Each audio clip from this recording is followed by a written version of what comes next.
Welcome to the Spirits on Spirits podcast, where we mix ghost stories with a little liquid courage. I'm Aiden. And I'm Nate, and together we dive into the eerie, the unexplained, and the downright terrifying, all while enjoying a drink or two. Each episode will explore haunted places, ghostly encounters, and paranormal mysteries, pairing them with the perfect cocktail to keep our nerves steady.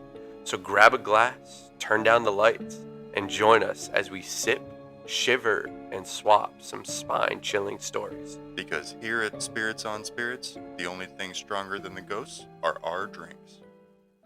What up, Iraq kids? Welcome back to another episode of Spirits on Spirits. I am one of your co-hosts, Nate, here with my other co-host, Aiden. I don't know. I could just say your name. Like, you could. I just feel bad excluding It's an option. It's an option. Welcome back to another episode of Spirits on Spirits. We are so excited that you are joining us. We are recording. It is a cold winter's eve on the tail end of January. We just got ass blasted by a lot of snow here in Salem, so we hope everyone made it through warm, safe, all that good stuff. Dude, it finger popped our assholes. Yeah, it did. Aiden, how we doing? I'm good. We're snowed in. You Yep. know, like mountains and mountains of Mountains and mountains of snow. Freezing cold, but we're hanging in there. We're hanging in there. Most of America's facing this right now. Yes, absolutely. So you're not alone. Not alone. If you're out there and you're snowed in, you're not alone. Not alone. Definitely want to get ahead of. I apologize for my voice. It sounds pretty good, but I just definitely can feel.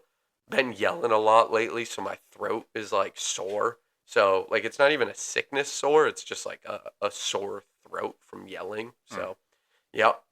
Yeah, a lot of yelling at the TV and stuff. Too much Patriots being good at football. Oh yeah, man, we're back, baby. But we are not staying in New England for very long. Where we headed this week?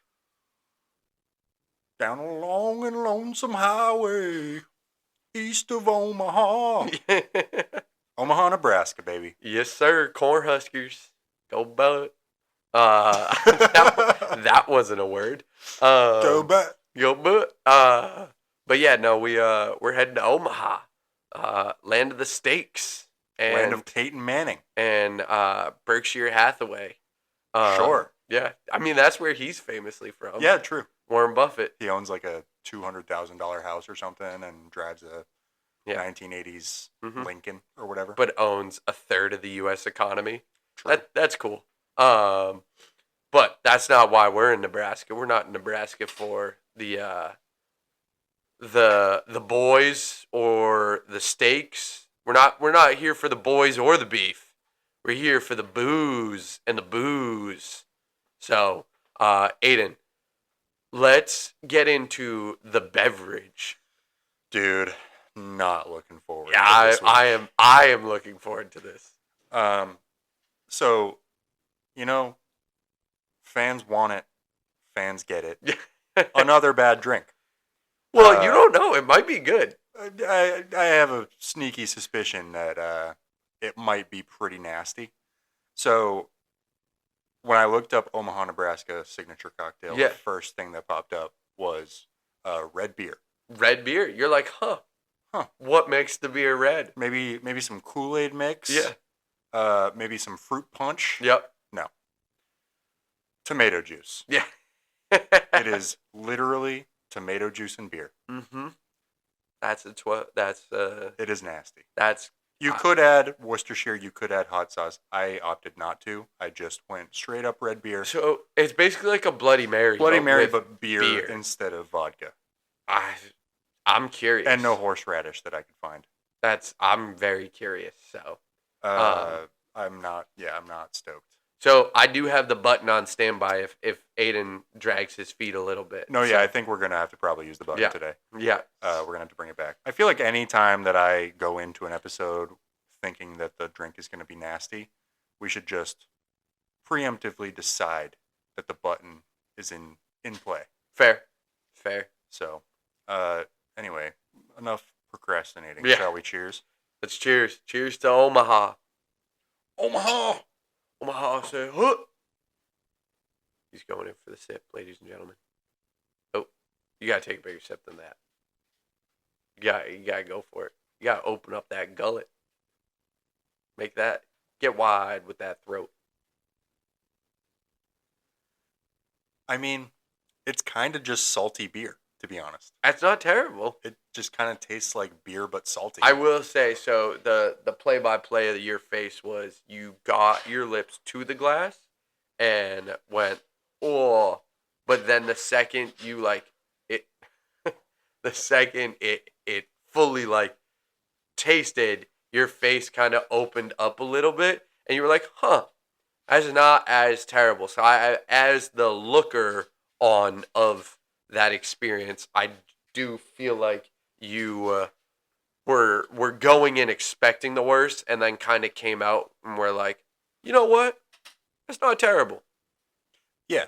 You know, I think that when I was going in, my schnoz caught a whiff of the tomato. Fair. And I was like, that's going to be fucking disgusting. Mm-hmm. But then my lips touched it. Not terrible. Not terrible. Like, not good. Yeah. Not my favorite drink by any stretch of the imagination. But not as bad as the Bloody Mary. Sure. I still think it would be healthy to use the button. Okay. Just keep me accountable, because this is one that I could see myself dragging on. I should have expected that. Yep.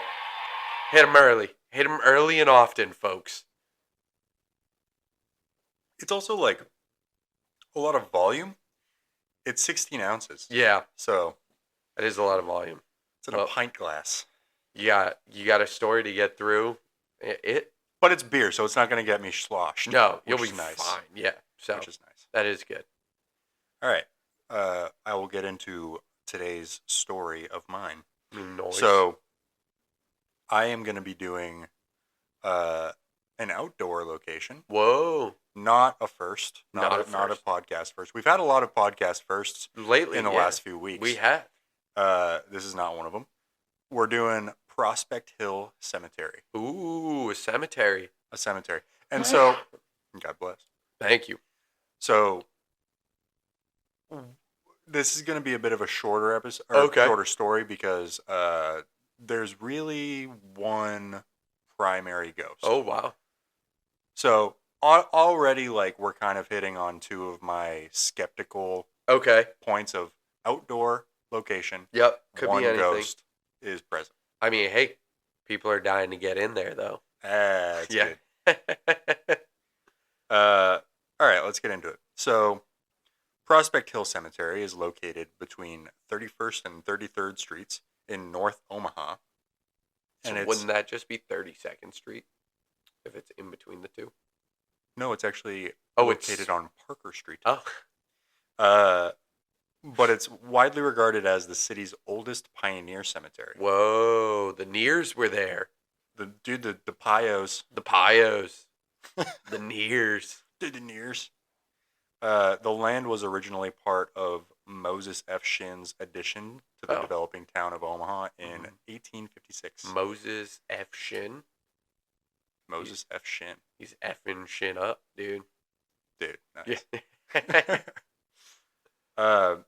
And he set it aside as a burial ground amidst the growing settlement. Although there were burials on the grounds earlier, including Native American and Mormon interments before Omaha's founding, the first official burial was recorded in June of 1858, when pioneer legislative figure Alonzo Salisbury was laid to rest. Whoa. I wonder if he was the pioneer of the steak. Dude, could have been. The Salisbury steak. He was the near of the meat. There is also a beef near. There's also a Salisbury, Massachusetts. So I wonder if that could be any connected. Sort of I mean, I doubt it, but maybe. Maybe. Jesse Lowe, who was Omaha's first mayor, formally set aside the land for cemetery use, and early entrepreneur Byron Reed, a real estate broker and influential citizen, managed the cemetery's early development. Huh. At the time, wonder how much development needed to happen there. I mean, you got to clear the trees. I guess that's fair. Flatten the land. Flatten the land. Yeah, hire an old dude to cut just out like all the be roots, creepy take out and just all the like rocks, carry a hanging lantern around and stuff like that. Yeah, true. Yep.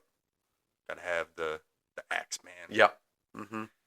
At the time, Omaha was at the frontier of American westward expansion. Prospect Hill's location on a hill overlooking the young city made it a natural choice for a cemetery, and for many residents, a place that would carry the memories of settlers and leaders who helped shape the region. Cool. As Omaha continued to grow, so did the cemetery. By 1859, the cemetery expanded to 20 acres. Whoa. And by the 1890s, it reached approximately 35 acres under the ongoing care of a newly established Prospect Hill Cemetery Association. Whoa. During this period, it became the burial place for many of Omaha's early leaders, developers, religious figures, mayors, judges, and anybody whose names would live on through parks, schools, and streets in the city. Cool. Despite its significance, the cemetery faced periods of neglect. After being sold to the Forest Lawn Cemetery Association in the 1880s, the grounds were reportedly allowed to deteriorate with fences down and animals wandering the property. The neglect sparked community concern and led to the reformation of caretaking groups who fought to preserve the historic site. By the end of the 19th century and into the early 20th century, local citizens and historians had successfully reclaimed and revitalized the cemetery, ensuring its place as a historic landmark. Word. So some notable people who are buried there include Byron Reed, the early developer and manager of the cemetery. That makes sense. It'd be weird if he wasn't buried there. It would be kind of weird if he was like, yeah, I'm the manager, but I don't want to be buried here. No, yeah. That's like, okay, buddy. Yeah. It's like if you own a McDonald's, but you're like, I will never eat at McDonald's. Yeah, exactly. Anna Wilson, a well-known madam, who later became a philanthropist. Whoa. Her monument is one of the most striking in the cemetery. What makes it so striking? I will show you a picture. Oh. Is it just her doing splits on him? Jesus. She could sit on it so hard that she started donating money. That's crazy. Madam to a philanthropist. That'd be like a pimp becoming like I don't even know. Like Bill Gates was a pimp before he was a philanthropist. It's pretty cool. Yeah. It's got like a little Archie thing. Column.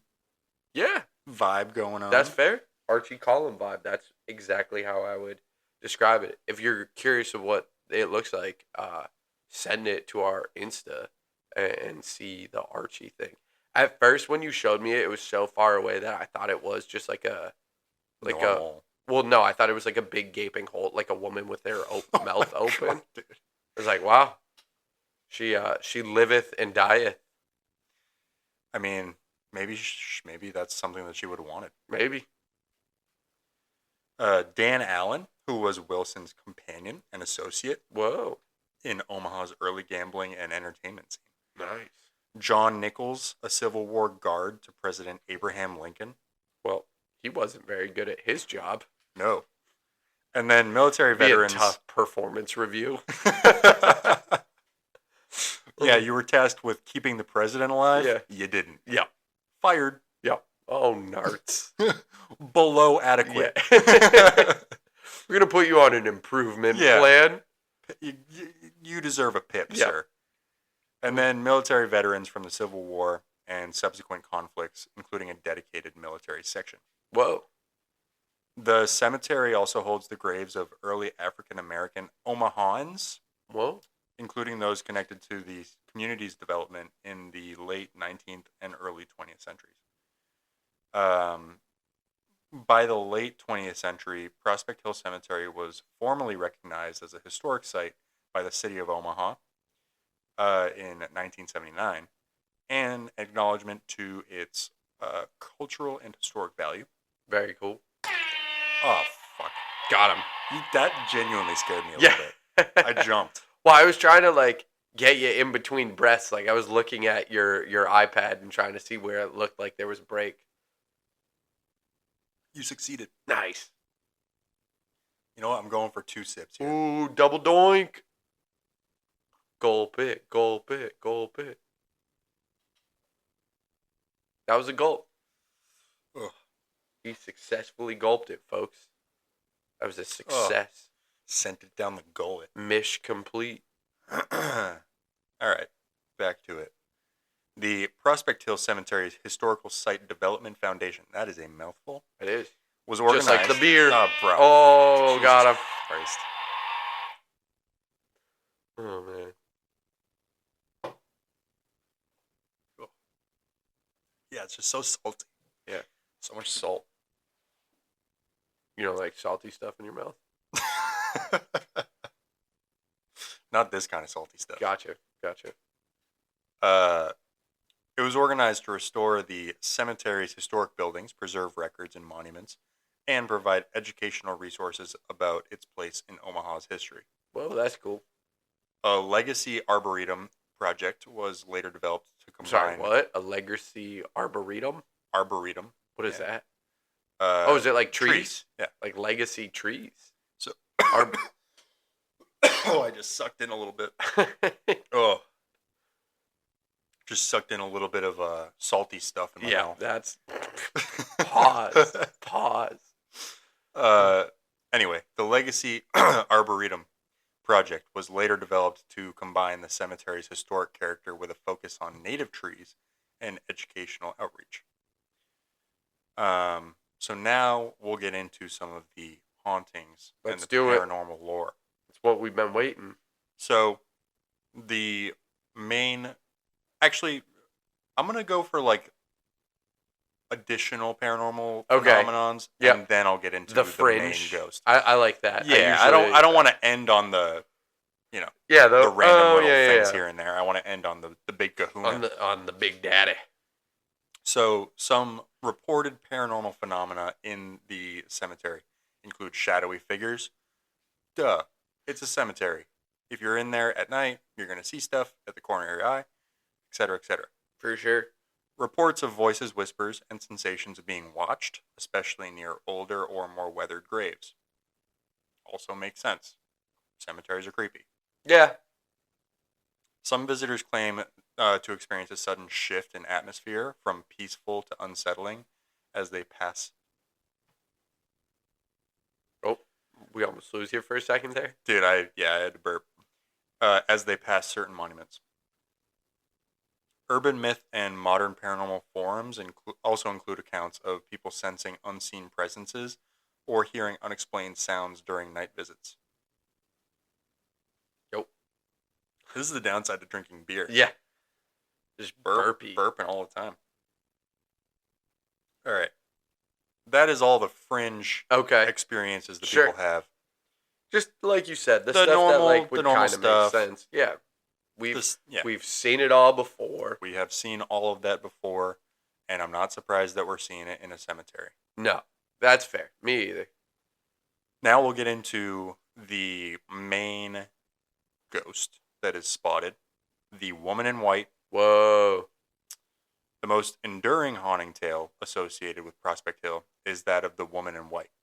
She's reportedly first made headlines in the Omaha Daily Bee in July of 1874. Whoa, so they saw her like... Pretty legit, like off the bat. 150 years of her strolling around the cemetery. Running these streets. According to the newspaper account, 2 brothers who slept near the cemetery encountered a striking vision. Not weird at all. Yeah, But let's definitely take everything they say at face value. 1870s, though, I feel like people were just always like intense. I don't know why. That's just kind of... Well, but also frontier. Sure, yeah. So people probably were just always intense. Okay. But they saw a ghostly woman dressed in all white gliding through the cemetery toward them. When they summoned help, including sculptor H.P. Stanwood, the figure allegedly appeared to strike Stanwood on the back. Oh. And she asked where her children were buried before entering the house and extinguishing a light. Wow. You don't hear about them getting physical. Let's get physical. All right, Dula Peep. Yeah. But that was weird. that she did that. Smacked him. First off, just, hey, brother, what do you want to do, brother? Let's just go sleep next to the cemetery. Okay. Hey, I'm assuming adult brother, there's a woman gliding towards us. What should we do? We should probably find someone else to handle this situation for us. Knock, knock, knock. She's coming towards us. Can I help you with something? Whack. Where are my children? And then, I don't know. And then she just walked in the house. Yeah, like, I'm sorry, what? Don't they need to be invited in, or isn't that vampires? No, I think allegedly ghosts also, or like maybe demons, need to be invited in. That's fair. So she smacked Stanwood. Yeah. So at least she wasn't a demon. Went in his house. Yeah. This is mine now. Whack. But then she was walking back outside, and she was said to vanish at a particular grave, and sightings reportedly continued on subsequent nights, frightening witnesses. Huh. Now, it's probably a blend of, like, storytelling and actual facts. Like, yeah. Dudes make stuff up. Especially in the 1800s. And then she smacked the sculptor on the back. Okay, buddy. Okay. You definitely weren't out there just kissing your brother or something like that. Sucking his just toes. Smooching your bro. Oh, man. Like the Property Brothers. Yeah. That's who I'm picturing right now. The Pro Bros? The Pro Bros. Just sucking face and seeing the ghost. Sucking face, dude. Oh, man. Sucking and fucking. Oh, man. What's 1,000 square feet and lives on your chin? My dong. Oh, man. Dude. Yeah. Pro Bros. Dude, they definitely fuck each other. We didn't need to do the Pro Bros like that. No, they definitely be fucking each other. I don't know. Nah, I don't think fairly confident. I don't think so. I don't know. I think so, but we'll move on. All right. Today, the woman in white remains the most frequently cited haunting in the cemetery. She's described as drifting among the tombstones, sometimes asking listeners for her children or leading visitors to specific areas before she fades away. And that is Prospect Hill Cemetery. I told you it was a short one. Short one. But yeah, it sounds like she's kind of like a little frantic lady. Yeah. You know who it sounds like? I don't know if you've ever heard of La Llorona. Yes. Where she's like screaming for her kids. Yeah. Even though she's the one that murdered them. Yep. But I don't think that the woman in white murdered her kids, but no, but just like maybe they died when she was away, and then she was like, "Where are my kids?" Whack. Yeah. Bitch slapping anybody. You're like, well, I don't want to help her. I don't want to help you anymore. Where her kids are. Because you were mean to me. Yeah, that's a tough one. I don't know. I mean, so all right, I'm gonna go haunted.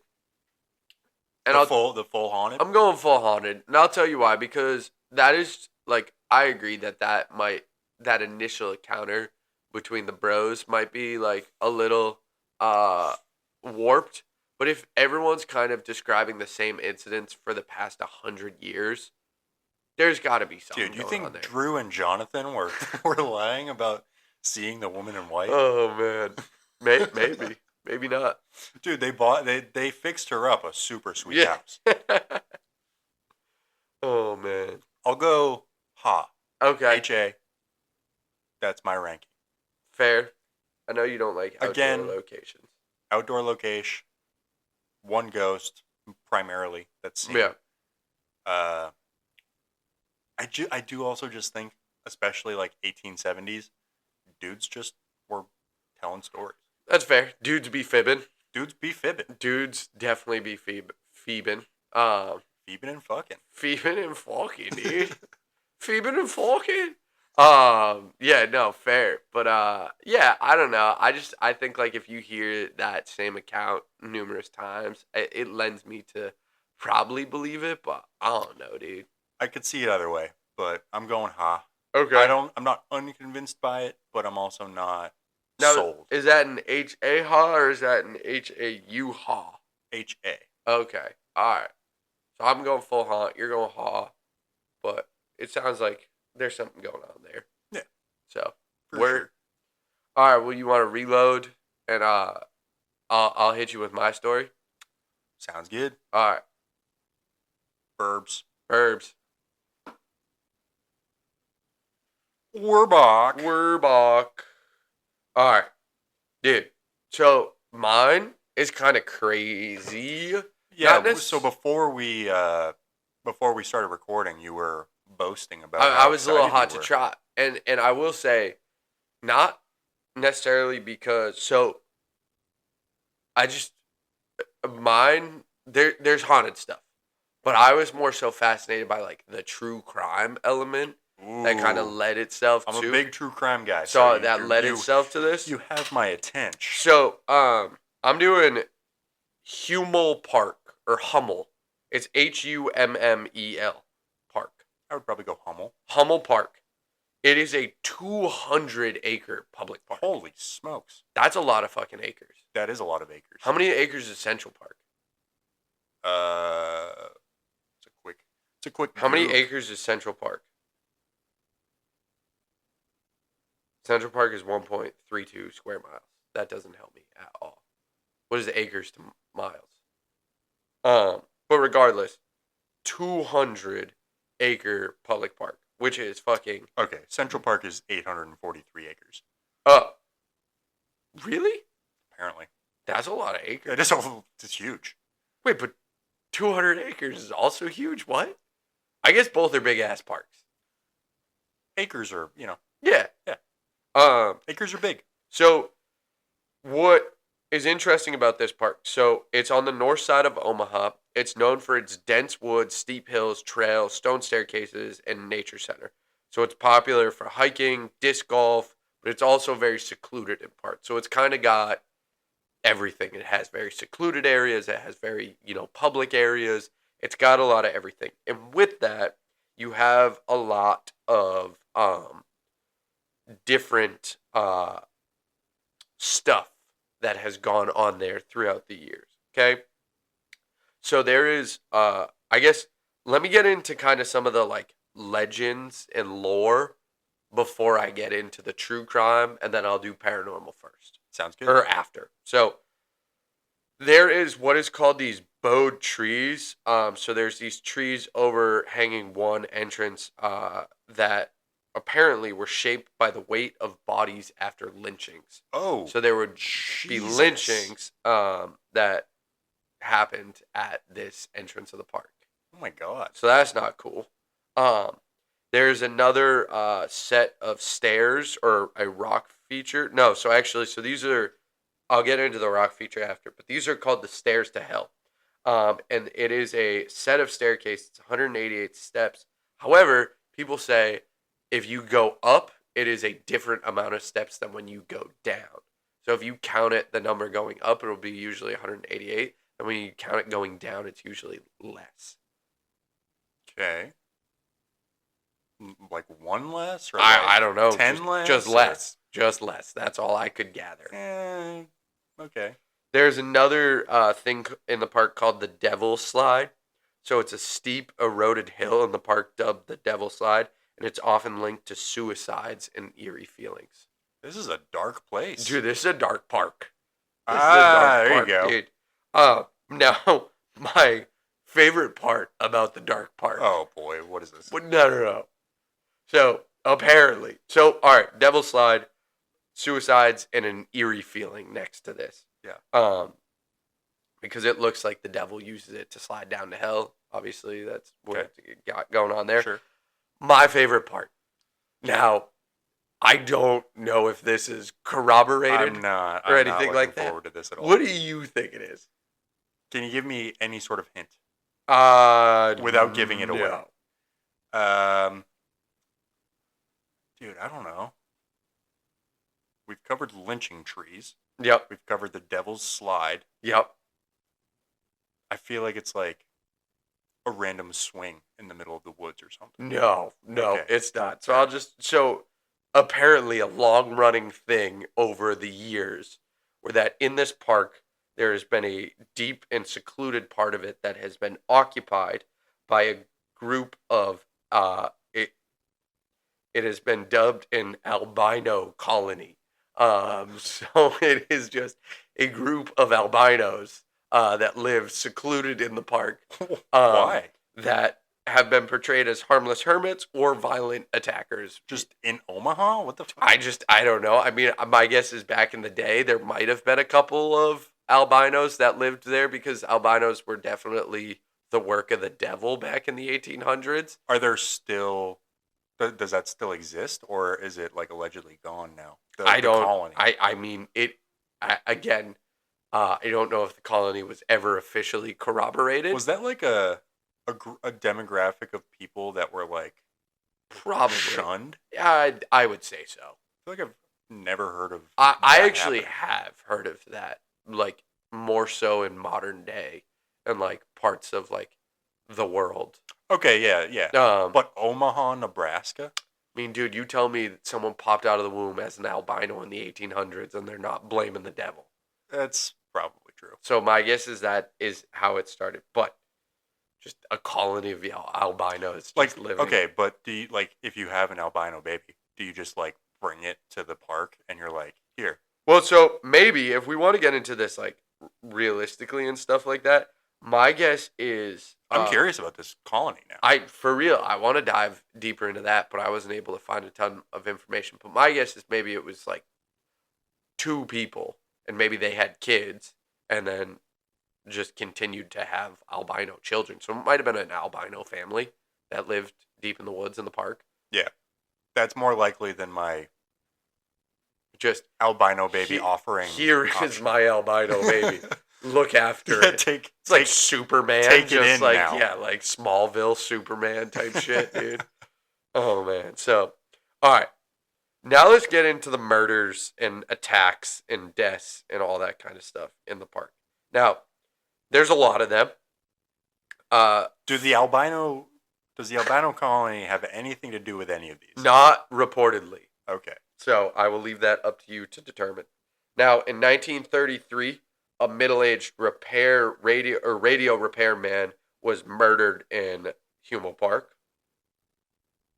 No motives, no suspects, just radio repair man found dead in 1933 in the park. Shit happens. Yep. In 1950, a drunk driver left the park and crashed into a hayrack filled with University of Omaha students. One person, Freddie Freeland, 20, was killed.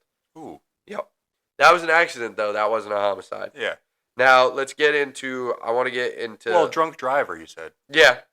Now, in the 1950s to the 1980s, it was a hot spot for attacks. Oh, boy. So in 1950, 2 men armed with a hatchet and a hammer assaulted soldiers and their dates, and the women were reportedly raped and left in the park. Wow. Yeah. 1954, a reported sexual assault of 3 women at Hummel Park. So 3 women got sexually assaulted in the park. Yeah, so 4 years later. Then we have a bit of a gap, a hiatus, if you will. In 1984, 2 men were arrested for sexually assaulting a 24-year-old woman at knife point in the park. And then 1986, a 34-year-old man was charged with sexual assault of a woman in the park as well. It sounds like you shouldn't go here. Yeah, it sounds like a lot of shit happens in the park. That's why it's a dark park, dude. So, now, in 1983, there was the murder of Laura LaPointe, okay? She was 18-year-old woman. She was reportedly sexually assaulted and robbed $25 by a group of at least 4 other women. Now, after that, Wait, she was killed by other women? Yeah, 4 other women. She was sexually assaulted by 4 other women. Whoa. And robbed of $25. That's rare. And then they took a 6-foot tree limb and a softball bat. And, yeah, beat her to death. Oh. Yeah, it's not good. Not good. She was found on the southwest edge of the park. In 1992, Jeremy Drake was a sophomore at Central High School. He was killed over a dispute involving stolen car stereo speakers. His body was found by someone walking their dog in the park. And then 2006, Amber Harris, she had disappeared getting off her school bus on November 29th, 2005. She never made it home. Her remains were found in a shallow grave near Hummel Park in May 2006, months after she had vanished. A cross necklace was found with the remains. And there was a suspect that was convicted for abduction and killing. Yeah. This place sounds like a nightmare. Yeah. In July 18, so these are other documented tragedies. So in July 1984, a 21-year-old woman, Michelle Lemire, was found intentionally run over and left to die at the north end of the park. Was she dead? No, she was alive when she was found. December 1999, Scott Addison was lured to the area, beaten and stabbed. He survived and wrote the attacker's name in his blood before finding help. Damn. That's cold. That's badass. That's cold. And June of 2005, Jose Lucio survived a shooting by a gang member near the park. And then in December 2013, the body of an unknown man was found at the north end of the park, and the death was deemed suspicious. Yeah, that makes sense. Yeah. So now let's get into some of the hauntings. Now, it's interesting because if you look online, there was someone who was claiming to see a blurry shape next to a tree in a photo that looked like a person whose body was found there, suggesting might have been a ghost image. There was multiple Reddit users who reported seeing glowing figures, people in robes or shadow like humans near the stairs or deep in the woods at night. Now, don't love that because I will say there have been reports of devil worshipping near the Devil Slide in the park. So people on both sides have said, well, those are just people worshiping the devil, or those are figures from the beyond worshiping the devil, like demon figures and creatures and entities. Okay. Why would they be, again, I'm going back to this. Why would they be in Omaha, Nebraska? There's far more satanic places on the planet. Dude, but I will just say, Omaha, like, Nebraska. you hear of all, like, I just listed, like, the reason why I got deep down in that rabbit hole is because I was like, I feel like this park, there is a dark energy here at this park. Yeah, it's just a funky place to have, like, a portal to whatever. To maybe. The underworld. But I will say it's the woods, though, which they say, like, that's where those portals do exist in nature and stuff like that. Like those. I guess the Devil's Slide is in those woods. Yeah. Another really creepy encounter was that someone said a group of them were standing at the top of the stairs, and they were counting the stairs. Like they were looking down at the stairs, 1, 2, 3, 4, and then when they got to the bottom, there was a figure standing at the bottom of the stairs. Creepy. And they ran away. So, as would I. Yeah, that's fair. So, and I think it's really interesting because all of those murders, and this is where I kind of went into kind of like investigator mode. I really hadn't had a lot of stories like this that got my brain spinning in this way. A lot of it has just been like telling the facts. This one really made me think of like, you hear all of these deaths, like all of those are confirmed deaths that occurred and stuff like that. Like some of the stuff, the lynchings and stuff are a little bit more, obviously the albino colony are a little bit more folklore. All of those are, like confirmed either homicides or deaths or suicides and all that kind of stuff that occurred in the park. But when you talk about the ghosts, no one's seeing or hearing the figures or these people. It's all these shadow kind of dark entities. So I found that very fascinating. Yeah. That like the energy that is manifesting in a way that people can see and interact with is not the ghosts of these, people that were brutally murdered or left in this park. They are potentially what is causing those incidents to happen in the park. Yep. So I found that very fascinating. Yeah, that is interesting. Another person said that they heard drums or repetitive beating sounds coming from the woods, described as 3 loud beats paused in between them, and then 3 more. So like, and then a pause, and then. That's the devil. It might be. Dude, remember? That's what I heard in the room. Remember, I heard like 3 like boom, boom, boom. Yeah. Pause. I actually didn't even connect that until right now.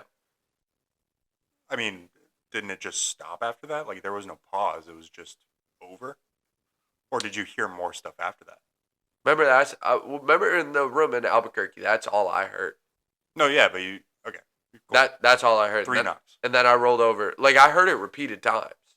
I told you, and you said it was at 3 a.m. Yes. Like, I shot up at 3 o'clock in the morning. Yeah, so that's all satanic.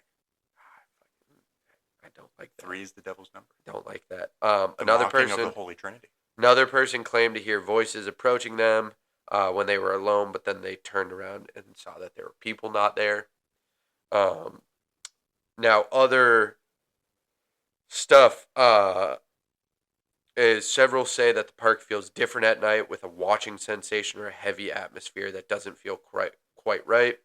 Another longtime local described feeling of heavy, deep sadness and massive hate in certain parts of the park, especially near the hills and the eroded areas. However, I want to note that that is a personal impression, but I feel like that's like when we talk about this like deeper, darker energy, it's that like the hatred that overcomes and stuff like that. Yeah.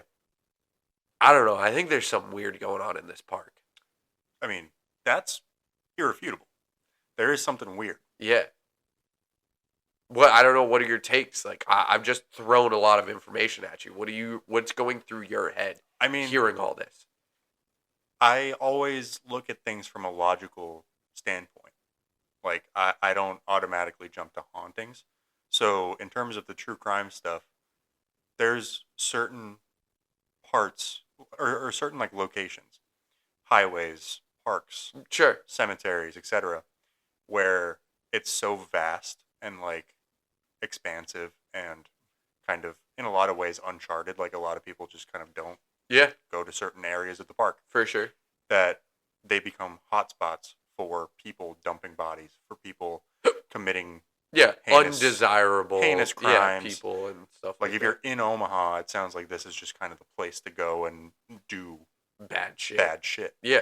So that's the more logical explanation behind it. Like, yeah, you can say that there's a dark energy, but really it's just a place that people who want to do bad have decided is a good place to do bad. Now, that aside, the just sheer number of things and like the lynching trees and that's just heinous. And all of the different, like, even the accidents though, like, it's not just bad like purposeful stuff, but there's been accidents too, which I think lends a little bit more credence to it. So I'll give you my ranking, which is haunty. Okay.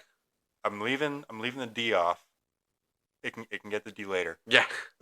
Hey yo. Because it's outdoors. Yeah. And for all the reasons that I just listed. But what about like that energy of feeling like feeling the hatred and that deep, like dark kind of feeling? Like, why do you think people are reporting that? Have you? Because that, like, with a lot of the stuff, like the I'm being watched, I think we both dismissed that. And even I, as being like an but like, you know what I mean? Like, as someone who leans towards, like, I believe most things when it comes to this stuff. What is your rationale behind, like, not the watched feeling, but just like, whoa, like, this is, especially too, like, most of the time, I don't, like, having been in places where you feel a heavy energy, outside doesn't usually carry that. Outside usually feels better and airier and lighter because you're getting fresh air and you're, like, out in nature and, like, stuff like that. Like, why do you think people are reporting that or reporting the feeling of hatred and stuff like that? Which, again, like, I don't fully, like, if someone's like, oh, yeah, I feel hate, like, that might just be you having stuff going on. But, like, why do you think, do you at least find it suspicious that all of this is happening in the same place? I mean, you have been in, like, the Old Salem jail. Yeah. You've been to cemeteries, like the one that has the witch memorials. Yeah. You like when you go to those kinds of places, Old Salem Jail, cemeteries, like places where you know bad shit has happened, like asylums, like or former asylums, stuff like that, where you're like, because you know the oh, history shit. of like, it. You feel parts of it. Yeah, like absolutely. You go in there and you're like, whoa, like I can feel the stuff that's happened here before. So that's kind of where my rationale I will say, like, this is a park, so unless you are in the know about what happened at this park, they could have been in the 80s and the 50s and stuff like that. I feel like you're not going to this park probably unless you live in Omaha for the most part. Yeah. And if you live in Omaha, you hear about all the bad shit that happens in Omaha. I guess that's fair. But I don't know. I feel like it would be harder to, like, prescribe that feeling to just an open air park without any more. Like, for me, it's like you said, those places where it's like there is some sort of visual reminder of that being a place where an incident occurred. Like, I don't know if I'd feel that, like, just being at a park. I mean, I feel like I've also even been, like, on historical tours and stuff. Like, we'll walk by a place where there's no visual reminder. Yeah, but, like, you know what? I actually take all that back. Someone points out, like, oh, that's the spot where X, Y, and Z happened. And you're like, holy shit, that's the spot. I actually take all that back because I do remember very vividly as, like, a teenager being in the backseat of my parents' car as we drove through Newtown, Connecticut, and just, like, feeling, like, this heavy energy.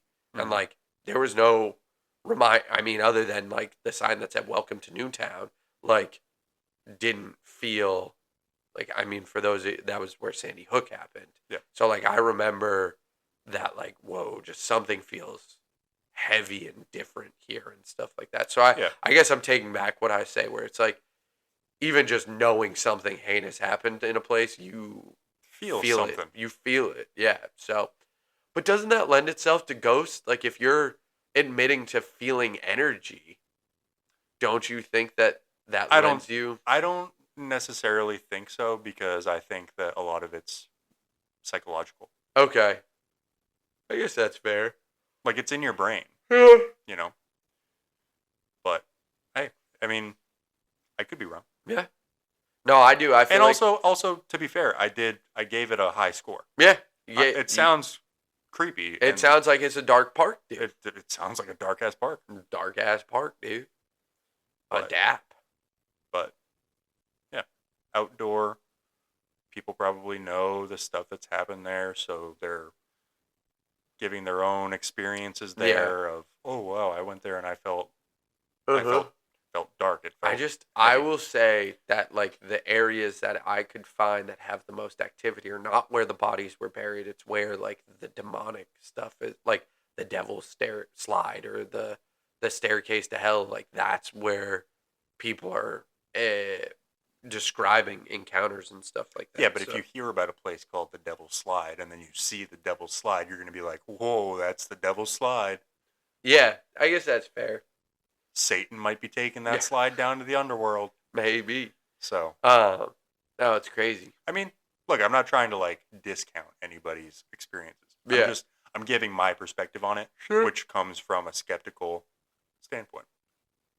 I appreciate that opinion. So I'm definitely giving it full haunted. I think there's something going on there that's otherworldly. So let us know in the comments or the comments. Yeah. What you think. Yeah, for sure. Would you ever spend a night in Hummel Park? Dude, maybe we should camp there. I would not. Go camp by the Devil's Slide? No, thank you. I don't think... I told you, I don't really mess with that kind of... Like, that stuff is not one you will necessarily find me around. Yeah, that's fair. Because guess what? It might not be true, but it also might be true. And I'm not trying to get near that. It's not a 0% chance. No, exactly. And I'm not trying to mess with that. Yeah, so that's fair. All right. Well, we appreciate you all so much for listening. Please like, subscribe, follow, do all that kind of stuff. And please let us know what you think of Omaha, Nebraska, and whether or not you think it is haunted. Yeah. So I'll give Omaha as a whole a nice haunty score as well. Yeah. I feel like it sounds there's something going on here. Pretty shady. Yeah. I feel like any frontier town, though, is probably that's fair. There was a a lot vibes. of shit that went down in frontier towns. Yeah. And the tears. The tears. Tears with the nears. Yeah. Tears with the nears. That sounds racist. It's just like there's But it's not. It's not, but it sounds it. So, all right. We'll catch you all next week. Take it easy. Peace.